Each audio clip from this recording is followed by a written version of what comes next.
Hey everybody, welcome to our third Ellevate Wellness X event.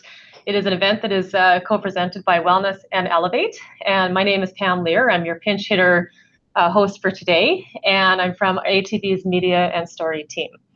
And today we're going to talk about fertility, which may or may not be more common than you think.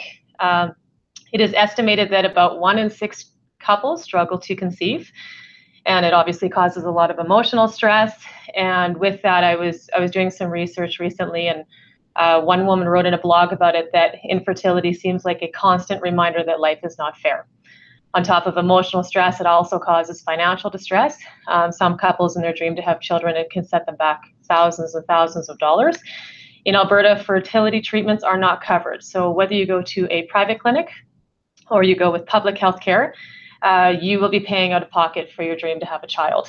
And so today we have our special guest, your third time back for this series, Susan Prendergast from Ellevate Healthcare, and you're the clinical director as well as a health practitioner with more than 20 years experience.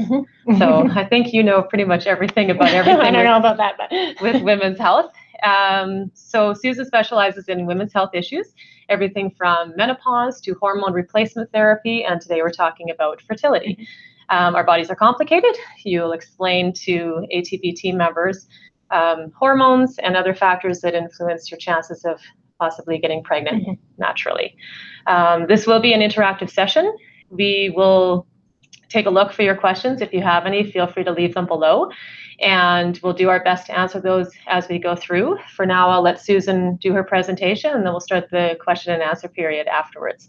Welcome, Susan. Thank you very much, and thanks for having me back again. So I think we're going to put on the slides. Okay. Awesome. Here we go.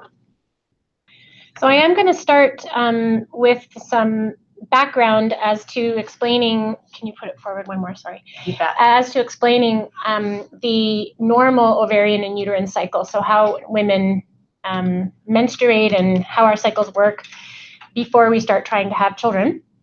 We'll review some of the abnormalities that can occur in the hormone pathways and structures that can influence fertility, and then how to preserve or improve your fertility and chances of achieving pregnancy. All right, so just to review the first off, the ovarian cycle. So I think they're not seeing them. So okay. I'm just going to go here, and I need to present them. Right. Okay, just one moment. We're just going to get the slides up and running here.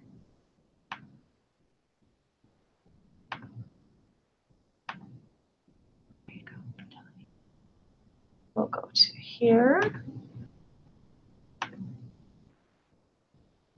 And here's the first slide. Awesome. And then you can go. Okay.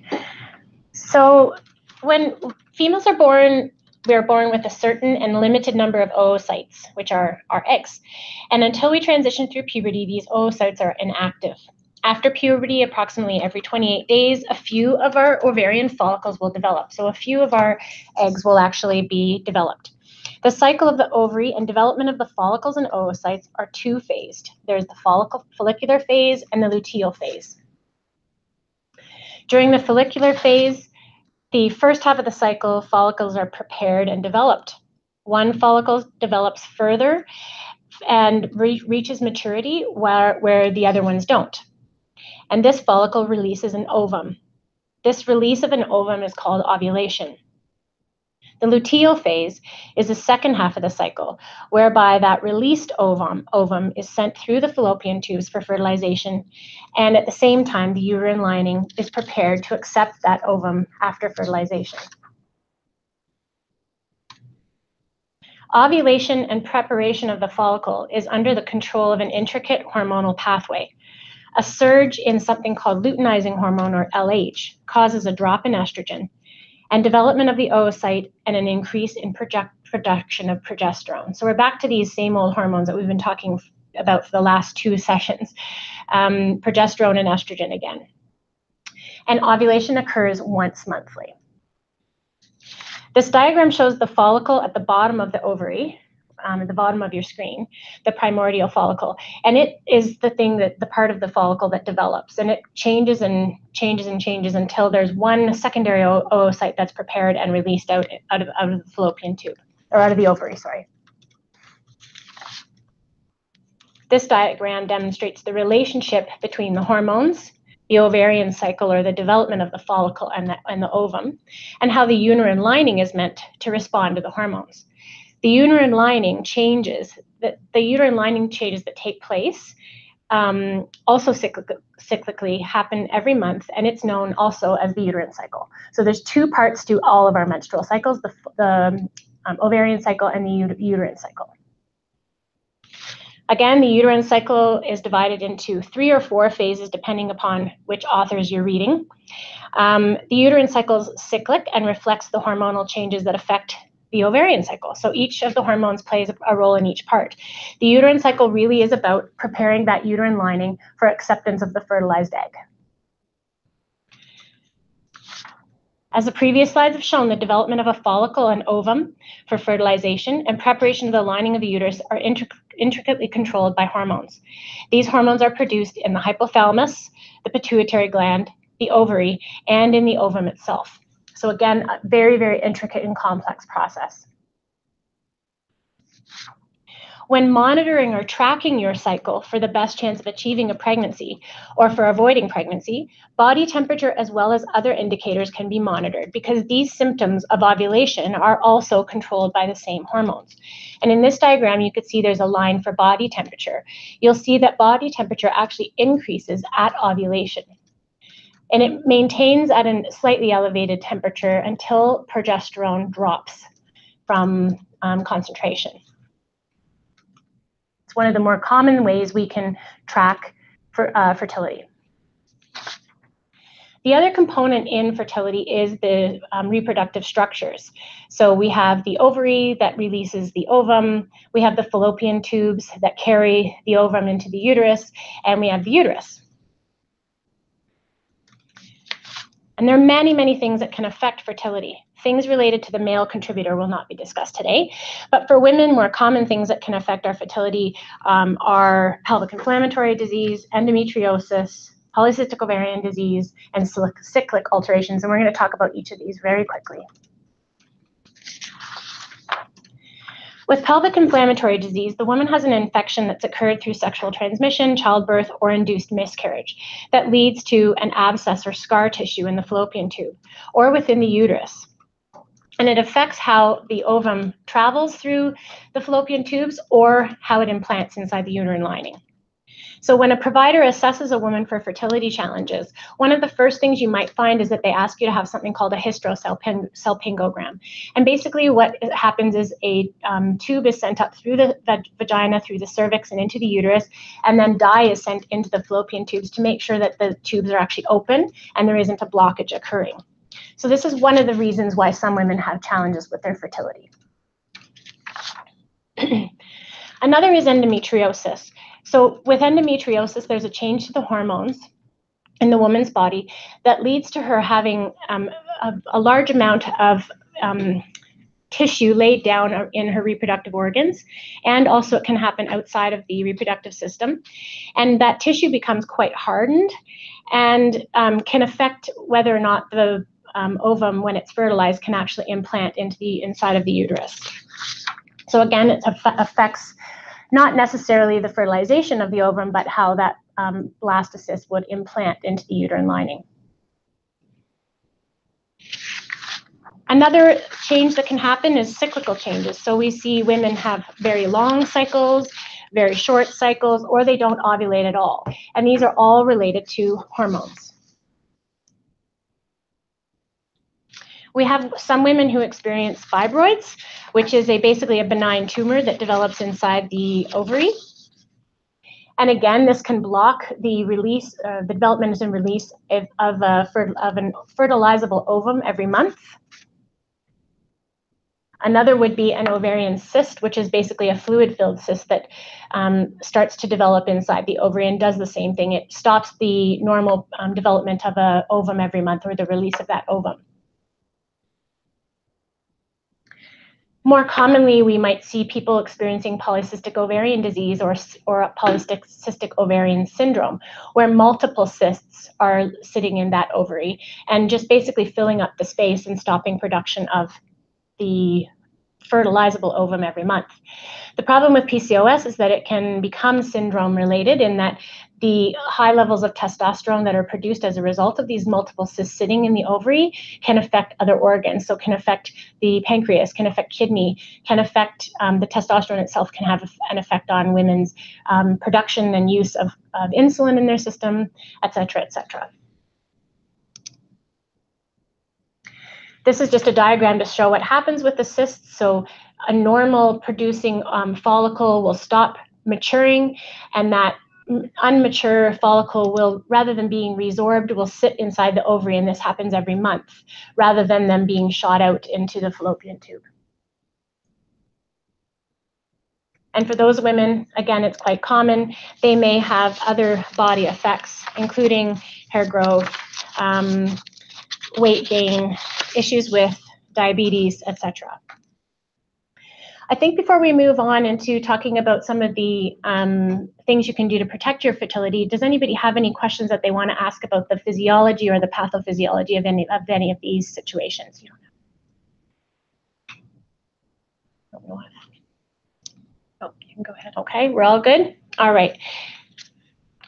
We have one question here. You mentioned that women are only ovulating a few days a month. When do women generally ovulate? Is it right before their period or just in the middle of their cycle? Okay. So remember when I said that there was 2 phases to the ovarian cycle? The first phase was the follicular, and the second was the, I can't remember what it is now. I've totally lost the word.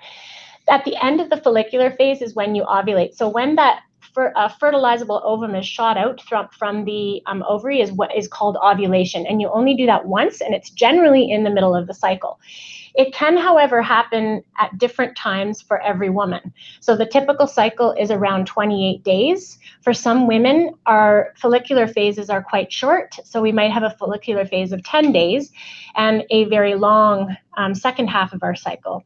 Other people have a very long follicular phase. So it's really important when you're trying to monitor your cycle that you look for the signs of ovulation. One of them is that temperature increase. Another one that's very commonly recognizable in women once you start paying attention is that your vaginal secretions actually change when you ovulate. So you'll see a egg white kind of substance be released when you ovulate, and it feels just like a sticky egg white. And then when you're not ovulating anymore and when you can't have an actual pregnancy occur, the secretions change to almost like a cottage cheese look. So those are the really common ways to figure out if you're ovulating. There's also kits you can purchase that tells you when you're ovulating. So when we start talking about some of the things that you can do, we'll get again to that in a little bit more detail. Okay, we have another question here, and you sort of touched on it, but when you're tracking your temperature and there is a spike, how much on average does your temperature raise? That's a really good question, and it varies for everybody, but they generally say, the literature generally says anywhere from 1 to 3 degrees in temperature. Now, I have seen some women that the temperature changes by 0.2 or 0.3, and that's all they ever see, and they're still able to achieve a pregnancy. You just have to be really, really careful that you're doing the technique properly. So you take your temperature when you're laying in bed, before you've gotten out of bed even to go to the bathroom in the morning, and so you haven't even done anything except open your eyes. That is the most accurate time, and you have to do that every single day for the whole cycle in order to actually catch that spike.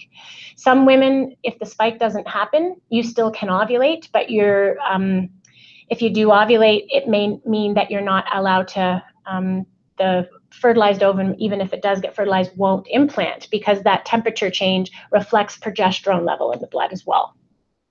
Okay, that is all the questions for now. So we'll continue to move forward. Usually there's more questions at the end, and I always have to rush, so we'll finish up here.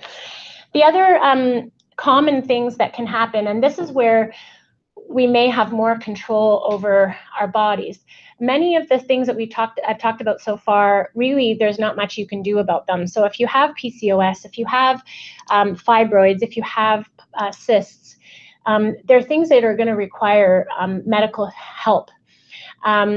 But there are some other secondary reasons for infertility. One of them being pre-diabetes or diabetes. So when your body is unable to control the amount of insulin that it has in running free in your system, that elevated insulin can actually block free hormone receptor sites. So it stops the action of the hormones.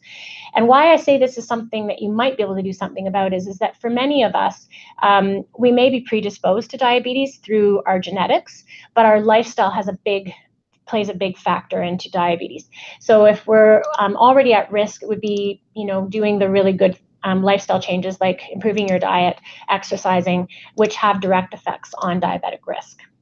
Some of the other things that you can address that will secondarily affect your fertility are things like adrenal disorders or thyroid problems. So you may not have the ability to change Addison's disease, for example, or Cushing's syndrome. They will require medical intervention. But getting those treated and living a lifestyle that will support healthy adrenal glands will improve your chances of fertility. Same thing goes with thyroid. If your thyroid isn't working properly, getting that under control before you start trying to get pregnant will also improve your chances of getting pregnant, because each of the hormones that controls our adrenal glands, our pancreas, our thyroid, our parathyroid are the same hormones. They're all rooted in the same place in the hypothalamus and the pituitary. So things that we can do to preserve or improve our fertility, the biggest one is addressing any lifestyle concerns. So making sure you're eating a healthy diet, exercising, quitting smoking, and that is probably the most difficult thing to do, but it is probably the most impactful when you're talking about hormone problems. Reducing your alcohol intake and the use of illicit drugs, including marijuana. So I just wanted to talk a minute about diet. We don't ever recommend any of the fad diets. So not doing a paleo diet is a good thing. Not doing an inflammatory diet is a good thing unless it's been prescribed for you, because those fad diets do potentially influence the ability of your body to produce the hormones. You don't want to be super thin. You need to have some body fat in order to have good hormone levels, but you also need to be making sure that you're exercising and eating high vegetable diet in order to maintain a good ratio of fat, sugar, etc. in your body. Smoking, alcohol, and drug use are really important because each of these things interacts with and influences hormone receptibility in the body. So nicotine can influence the effect of hormones, as can alcohol and marijuana and other drugs. The other thing is to learn about and monitor your cycle. And this may sound like a silly thing, because as a woman, and we all know that we all have a cycle, but knowing when your cycle occurs, when your menstruation occurs, how long your cycle is, and when you're ovulating will really improve your chances of getting pregnant if that's what you're trying to do. Knowing some of the signs of ovulation are important. So again, we talked about that temperature surge that does happen, but more importantly, knowing and monitoring for the vaginal discharge, because the temperature may not be as easy to capture, but certainly people do. Every one of us has vaginal secretions that change. And then knowing if for you, your ovulation seems to occur on day 10 versus day 14, 15, which is the average, knowing what that means. And we'll get to having intercourse, when to have intercourse, in a couple minutes. And then the final thing would be to make sure that you're having some good discussions with your primary care provider around guidance and management of diseases and processes that are happening in your body. So how to manage your diabetes if that's something that you're experiencing well, so that you're maintaining your fertility. When you're trying to get pregnant or avoid pregnancy, so same thing goes, you're just going to not have sex if I'm telling you to have sex. But timing is very, very important. So you want to be having intercourse on the days that you ovulate. And so if you start to ovulate, say, for example, someone was ovulating today, then you want to be having intercourse once a day for the 72 hours after you ovulate. Some women's ovum will stay healthy for a slightly bit longer. So I sometimes say to people, if they're not achieving pregnancy with the 3 days of intercourse, then to have intercourse for 5 days and just add a little bit extra in there. Telling your partner and encouraging him to only ejaculate once per day. We don't want, more sex isn't better when you're trying to get pregnant, because men work differently. They have to produce their sperm, whereas our eggs are limited. They can make it, and their bodies won't replenish healthy sperm fast enough if they're having sex more than once a day. Having said that, they should be having sex or ejaculating once a day. So once a day. That's kind of the goal. And then the third thing, which is often the hardest for many of us, especially with full-time jobs and family commitments and so on, is reducing stress. And so there are people in the community that do support women who are trying to get pregnant with lifestyle advice. So if it's exercise makes you less stressed, then exercise. But other people may need other interventions like counseling or just some lifestyle advice. So that would be another thing that is available to you and certainly recommended. Okay. I can ask you one question now. Absolutely. That came in. So in general, I know the sort of saying is that after 1 year of trying, you're facing some infertility. What are your thoughts on that? When should couples actually take that next step to seek help? That's a really good question. So every provider is going to have a different opinion. But if my patients were struggling for 6 to 8 months and hadn't been successful, having done everything, so they've addressed the lifestyle issues, they know when they ovulate, they know the rules around when to have sex, et cetera, and they're still not achieving, I'll actually start looking at what's happening with them at that point. I think the goal for this 1 year of trying really started when fertility clinics started opening up, because they had to set a limit as to when they would see people. And but now we know that many of our primary care providers will refer to an obstetrician gynecologist if women are having struggles at 6 to 8 months, or they may do a direct referral at that point to fertility clinics. So the goal is to have you get pregnant within the year. But by 6 to 8 months of doing some really good work together, and you're not successful, then it's time to start looking at what's happening. Okay, and is there a large variance in advice and for treatment for women who are younger versus women who are older? Unfortunately, there is, and I say unfortunately because for every woman and for every couple, it should start the same. But because women are younger, they tend to not get as perhaps reactive advice from their primary care providers as they should, because they're younger. Whereas if it was me, so I had my son when I was 40, I went through 7 years of infertility.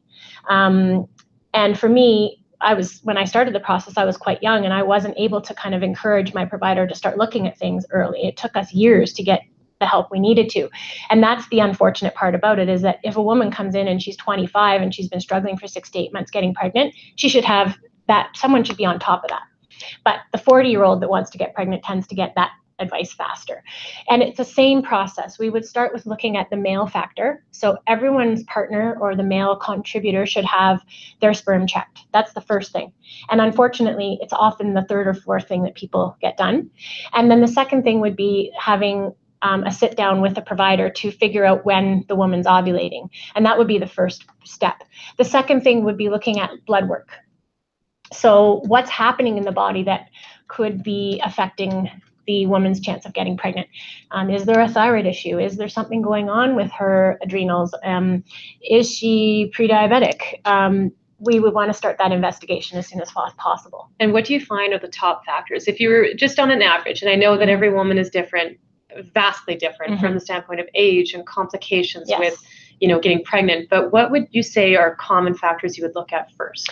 The two most common things that we find in women that affects fertility is that they're either not ovulating, or when they do ovulate, there's insufficient progesterone in their system to maintain that pregnancy.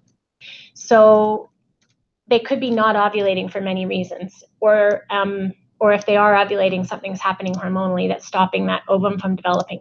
And the more common one is that women will have a high insulin level and not know it. So diabetes takes years to develop. What happens before a woman becomes called a diabetic is that she'll have a very high insulin level and oftentimes a high glucose level. And that high insulin level goes unchecked for many, many years until it develops into diabetes. So that tends to be a really common reason why people can't get pregnant, because their hormones just can't work, because the insulin sits on the hormone receptor sites. And then the second most common thing is this lack of progesterone. And I'm not really sure why we see such a problem with this, but it is a significant issue. And nowadays, if you speak with your primary care provider or your obstetrician gynecologist, or you make it to fertility clinic, the first thing they'll do is put you on progesterone, especially if you've had a loss. Right. Because we know that if you don't have enough progesterone, your pregnancy is at risk, even if you achieve a pregnancy.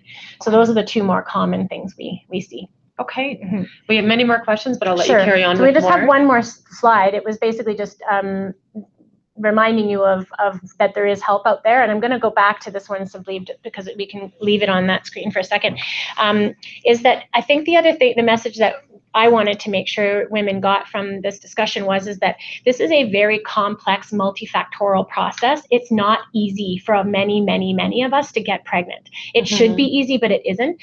And there's lots of theories out there as to what's happening. But the biggest thing is to understand that many of the things that we face when trying to get pregnant are many years in the making. So you aren't going to get a quick fix to figuring what's going on, but certainly, which is frustrating. It is very frustrating, and certainly knowing your cycle is the most important thing. Because if you go to any provider and you say, I don't know when I'm ovulating, then that's where we're going to start.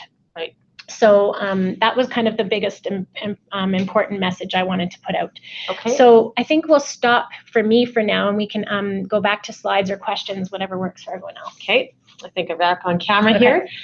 And I do have a list of questions for you that have been coming in from some of the ladies at ATB. If you have been taking birth control for a long time, how can that affect your ability to get pregnant? So there isn't any evidence in the literature that birth control affects fertility. And even anecdotally, I haven't seen that that's been an issue. Okay. It will depend, though, if you think about why you went on birth control in the first place. So if you went on birth control because you didn't want to get pregnant, that's one reason. Okay, very common reason for being on birth control. But many women are put on birth control to prevent or to control their cycles. Right. And so if that's the reason why you were put on birth control, perhaps there was a reason for you. There may be a reason that you might have struggles getting pregnant. It's not the birth control necessarily itself. It's the reason that you went on the birth control in the first place. So as an example, I have a couple of patients who's were put on birth control when they were 13 or 14 years old because their cycles were so heavy and so bothersome. And they were experiencing such significant PMS or premenstrual syndrome that they were put on birth control. But maybe there was actually a hormonal change that was happening in their body that may influence their fertility later So on. Is there a factor, though, that the longer you're on birth control, does it affect anything? Not that the literature shows. And anecdotally, even for me, I can't say that, because I've had a couple of patients who have been on it for 16 years and they're off for 2 months and whammo, they're pregnant. So it just Okay. A little bit of a different style of question here, but if you struggle to get pregnant and you do seek any alternative treatments, things like that, like say you go to a fertility clinic and you're down that road to an IVF baby or an IUI baby, which you may want to explain what those things are. Does that affect your ability to have a healthy pregnancy? That's an excellent question. So IUI is intrauterine insemination. So basically what they'll do is they'll take the sperm from the man after he donates, and after he has some fun. Yeah, I don't think it's that fun. Oh, okay. having known the process, men are very worried about this whole going on in a room. Yes. Okay. So after their sperm is collected, and they take the best sperm that they can find in the lab and put it into a syringe, and it's put into the woman to bypass her vagina, because a lot of times that's part of the problem, is the environment in the vagina may be dangerous for the sperm. So that's IUI. At a time of ovulation. At a time of ovulation. So you have to take medication actually working up to that to get your eggs ready, and then they put the sperm in so that there's a better chance that those eggs that are released are going to be fertilized by healthy sperm. Right. Okay, so there's many reasons that could be the goal, the way it's addressed. IVF is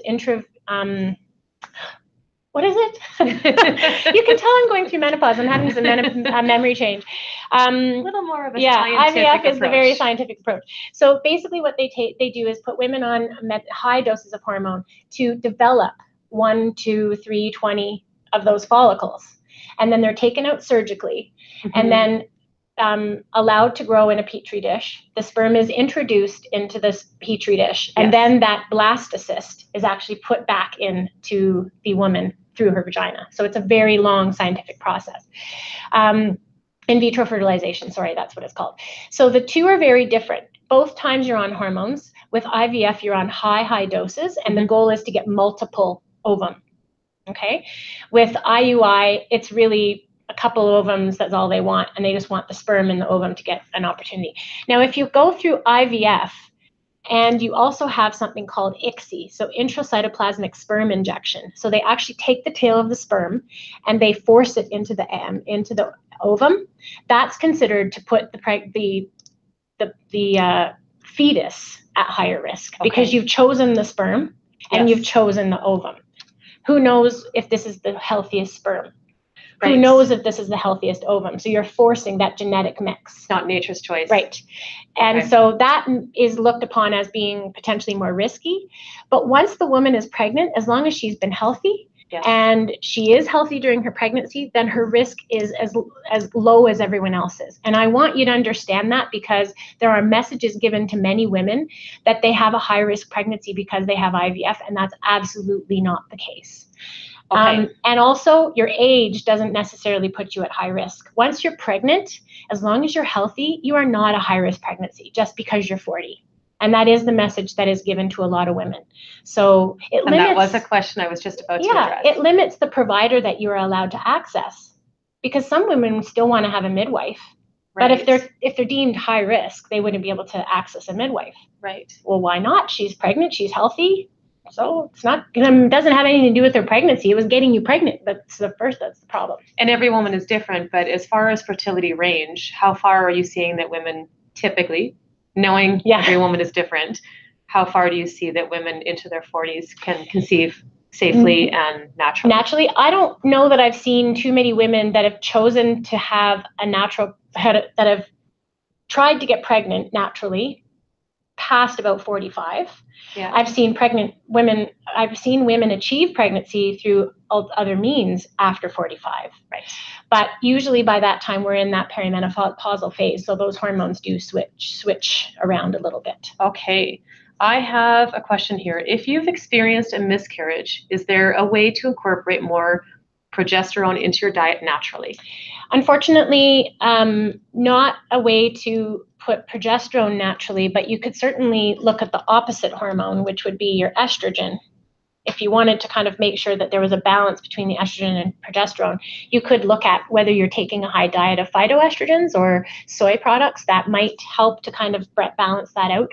But typically we end up putting women on progesterone. So the therapy would be if that was the reason for the miscarriage. Okay, and I do have another question in terms of miscarriage, but just one little quick diversion. You talked about soy products, and a lot of women are concerned whether they're trying to get pregnant, whether they are pregnant, and trying to carry a baby to term about soy products. So there's two kind of sources of information. There's the scientific literature, and then there's the less scientific literature and anecdotal information. Okay. And those are hard to navigate sometimes because everyone has an opinion. The scientific literature says that too many phytoestrogens, too many soy products will affect your body's normal production of hormone. Okay. Having said that, there's lots of people who use high soy diets that have achieved pregnancy and never had an issue. So it really depends on your body and how you read into the literature and take people's advice.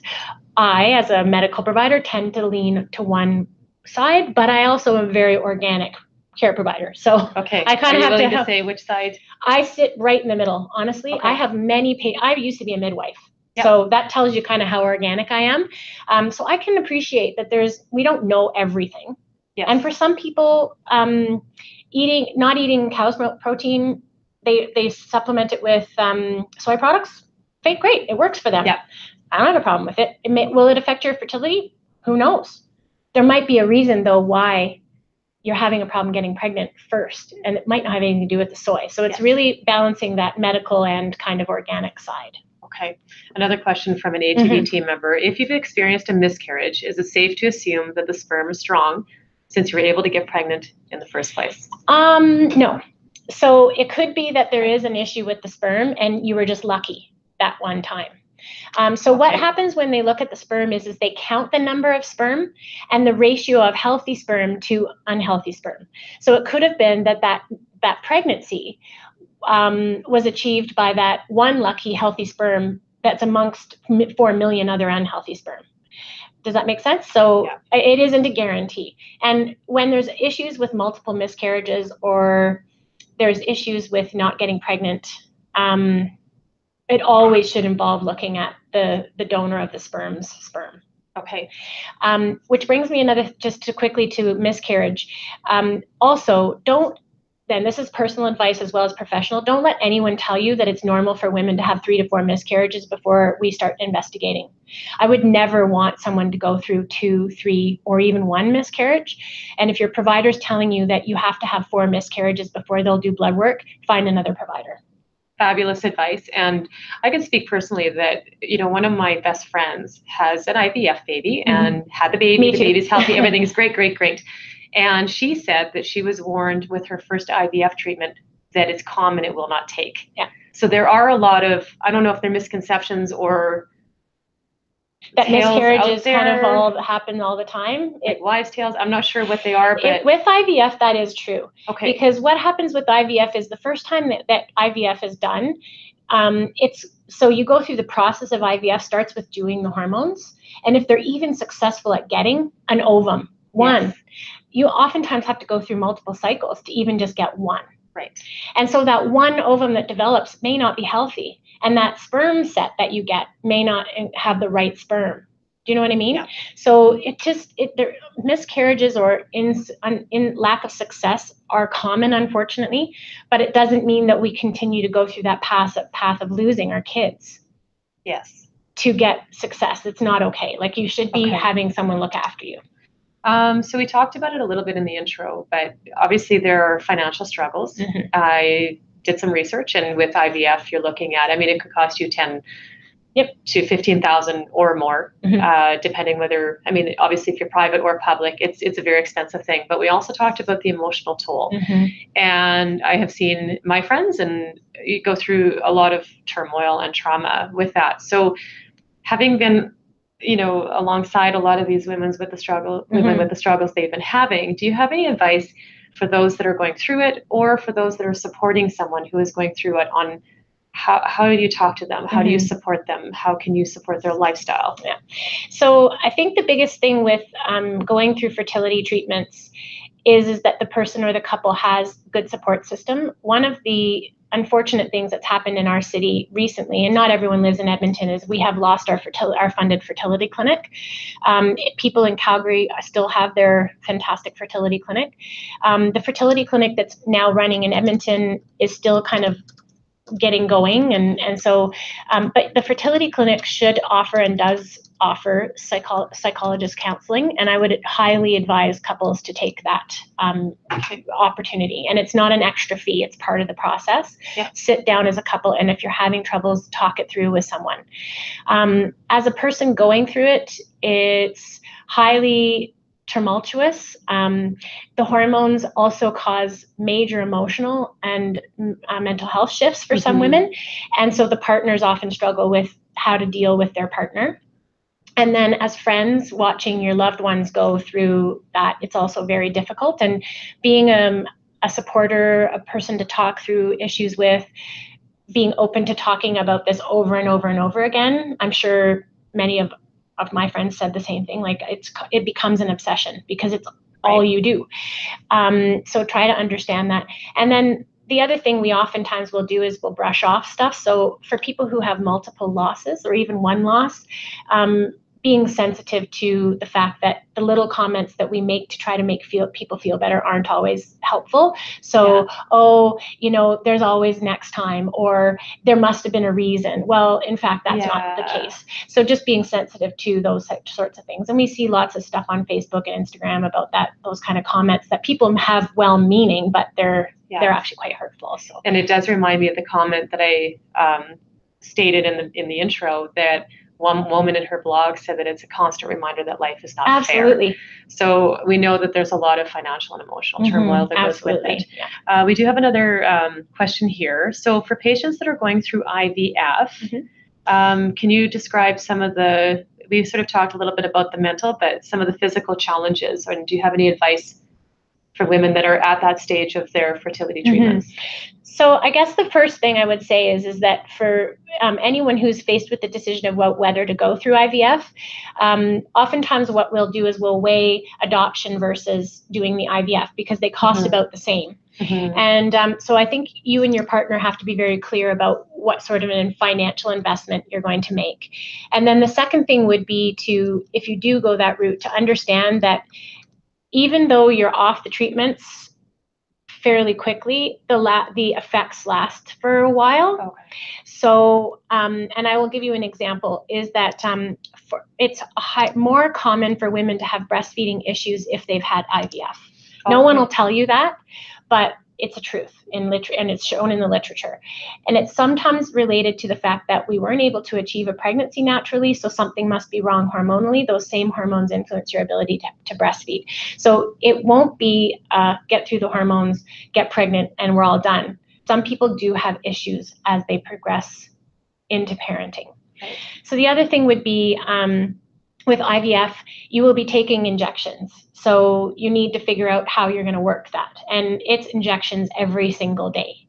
And it's expensive. My friend said she felt like a pillow cushion. Yes, or you do pin feel cushion. like a pin cushion. So, and it doesn't always work. So as an example, I know many women who have gone through several cycles of IVF. So you do those injections 2 or 3 cycles in your own cycles, 2 or 3 times before they actually find that you actually have an ovum. And that cycle costs the same amount of money every time.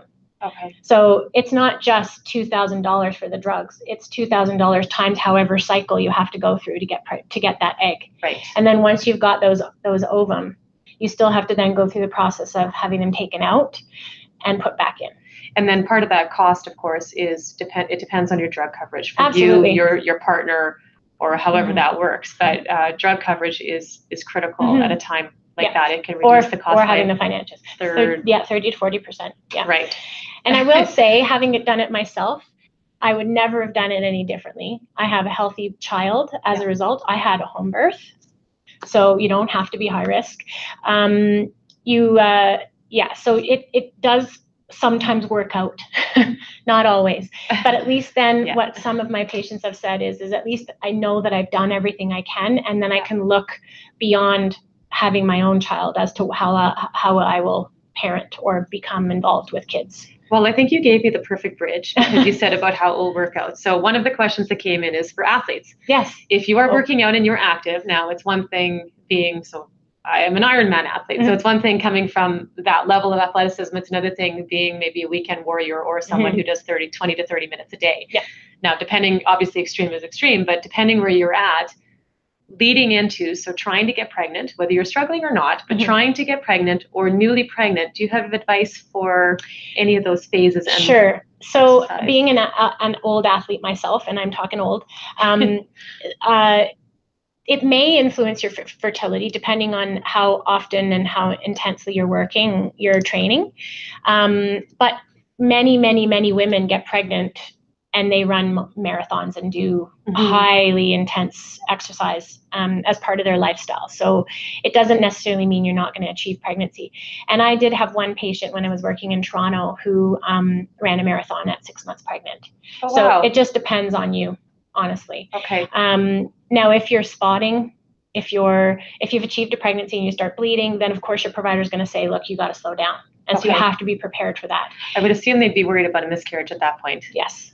And that can happen at any point. It can happen early, and if it happens later, of course, we're more worried. Okay. And it could mean that that it's something simple like and it's simple to me because we often see the outcomes are quite positive, but where the blastocyst actually implants and the placenta has grown is over top of the cervix, and we see more bleeding with those pregnancies. Oh, okay. Yeah. If that's all it is, then you can go back to training. But if it's something else. So that embryo could have chosen better real estate. Yes, and that happens very often. They pick the spot with the sun because there's light coming through the cervix, who knows, but all right. So it really is completely individual. Okay, and one woman asked about cramping. Mm-hmm. So if you are newly pregnant and worried about a miscarriage and you feel, say you go for a walk or a run or you're just out with your friends and you feel some severe cramping in the uterine area, is that something that is alarming or no? It can be. It depends again when it happens. So if it's quite early in the pregnancy, even with a bit of spotting, sometimes we'll have women who will get slight cramping with a bit of spotting and it's implantation bleeding. So you didn't even maybe know you were pregnant. But after you've known you're pregnant, if you start to cramp, whether or not you're bleeding, it's a sign that you're doing too much and that you need to pay attention to what's happening. Okay. And so does it mean you go to emerge? Maybe not, but you certainly need to be speaking with your provider right away. Oh, okay. So that's pretty serious then. Okay. So that was a good question. Top environmental factors that could affect fertility? Smoking would be one of them. So if there's a person in your home that smokes inside, I would be having them have some advice around smoking outdoors. The other would be other types of drugs that are in your environment. Again, because that secondhand smoke can affect your hormone production. And then there are people that do work in environments where they're working with radiation, they're working with chemicals that could be dangerous to the pregnancy. And so it's certainly something you'd be wanting to talk to your provider about. Okay. And another question here, types of supplements that you would recommend pre and post conception? So 100% women should be taking a multivitamin with sufficient vitamin D, vitamin C, and folic acid or folate. And again, there's pregnancy vitamins that you can buy off the shelf, Materna being the most common one. We usually tell women that they should be taking that their whole conceptual life. Okay. So that you have enough folic acid, especially if you're a person who doesn't consume gluten or gluten products, because most of our folic acid supplementation happens in our breads and cereals. And so if you don't eat store-bought bread and you don't eat store-bought cereal, you're not getting the folic acid supplementation. And folic acid is essential for production of the baby's spinal column. Yes. Hence why we don't see as much spina bifida as we did many years ago, because we have supplemented food. Right. So Materna or pregnancy vitamin for sure. The other thing is vitamin D, and there's not enough vitamin D in any vitamin that you take. So you have to take extra vitamin on the side. Yeah.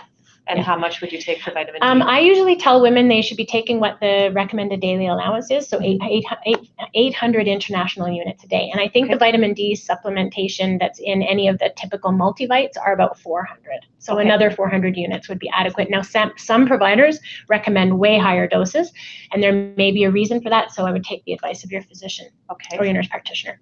Okay. And just looking ahead here, I'm going to make sure we try to get every question answered. Yes. Where do you get advice on being physically healthy during pregnancy? What is a reliable source? So are you talking more kind of online stuff? I think that's so. a tough one. I would start at, being that we live in Alberta, and I have to say that we're very lucky. The Health Canada web pages are fantastic for general health information. So if you just go to your Health Canada website, there's actually a whole section on pregnancy. So you could start there. Alberta Health and Wellness also has really good resources available, and they're free. So you can even download a book about pregnancy or order it, and it's free. You don't have to pay. The other pieces of this puzzle are, though, your primary care provider. If you're lucky enough to have your family provider is part of the primary care network, there'll be nurses that work in your office, and they would be excellent people to book a preconception appointment with, and they'll be able to give you really good advice. I used to be the lead for educating the nurses in the PCNs for the Edmonton area, so they all are very, very aware of excellent pregnancy advice. So if you're trying to get pregnant and you kind of need a tune-up, that would be somebody to visit for sure. But I would say for good information, your Health Canada website would be probably the best thing. Don't spend a whole whole lot of money on books, because remember, they're all, many of them are advice driven, right? And opinion driven. Okay. We had some more questions about emotional support. Let me know if you have any other thoughts. Let me know if you have any other thoughts on top of what we talked about. But I've read avoid sharing thoughts on the silver lining, such as at least you have options, or at least you know you can get pregnant after a miscarriage. Yeah, that's probably one of the worst things any of us wants to hear at that point, because for many people, once a person is pregnant, they start to attach to that baby, and many people do consider that pregnancy a baby at that point, and it's like losing a baby.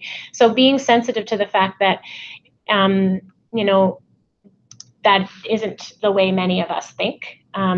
We might have been trying for 7 years to get pregnant, and that first pregnancy was lost, and that's very, very overwhelming for many women. So just being sensitive, saying nothing and offering a hug or saying I'm here for you would be better than saying some other stuff.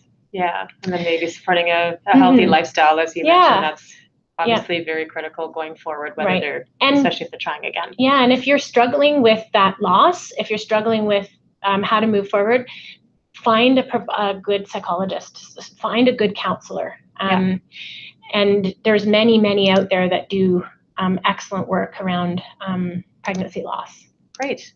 Okay, I'll just wait to see if there's any other questions that come in. And in the meantime, while we're wrapping up, obviously, if people have more questions, you're welcome to reach out. You can send me the questions personally or put them on the chat.